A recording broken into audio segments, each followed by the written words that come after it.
আসসালামু আলাইকুম। Welcome back to my channel Manha's kitchen diary.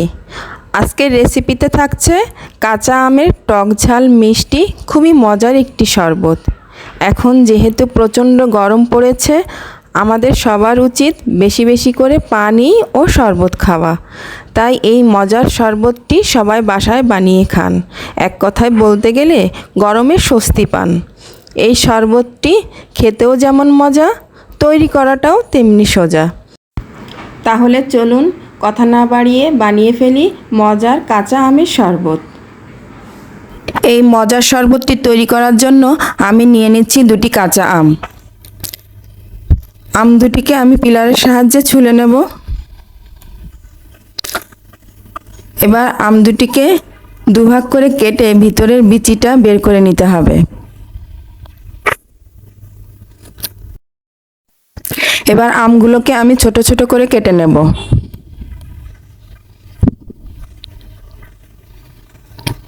আমগুলো কাটা হয়ে গেছে। আমগুলো আমি একটি ব্লেন্ডারের জারে দিয়ে দিচ্ছি।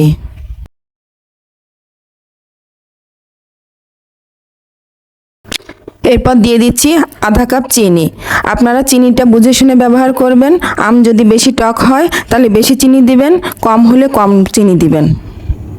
এরপর দিয়ে দিচ্ছি 2 চা চামচ বিট লবণ। এরপর দিয়ে দিচ্ছি দুটি কাঁচামরিচ কুচি। দিয়ে দিচ্ছি কিছু পুদিনা পাতা।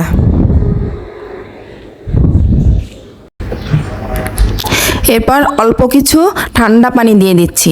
বেশি পানি দেওয়া যাবে না, বেশি পানি দিলে ব্লেন্ডটা ভালো হবে না। ব্লেন্ড করা হয়ে গেছে, এবার আমি বাকি পানিটা অ্যাড করে দিচ্ছি। এবার দুটি গ্লাস নিয়ে নিচ্ছি। গ্লাসে দিয়ে দিচ্ছি কিছু আইস। এই শরবতটা একটু ঠান্ডা ঠান্ডা খেতেই ভালো লাগে।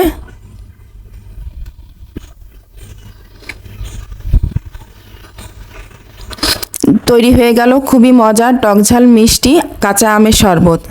আপনারা বাসায় একবার হলেও ট্রাই করে দেখবেন, খুবই ভালো লাগে খেতে। আর এই গরমে যদি এরকম একটি শরবত বাহির থেকে এসে খান, মন প্রাণ দুটিই জুড়িয়ে যাবে। আমার ভিডিওটি ভালো লাগলে চ্যানেলটি সাবস্ক্রাইব করবেন আর বাসায় তৈরি করে কমেন্ট করে জানাবেন কেমন লাগলো। সবাই ভালো থাকবেন। আবারও ফিরে আসবো নতুন কোনো রেসিপি নিয়ে। আজ এই পর্যন্ত। আল্লাহ হাফেজ।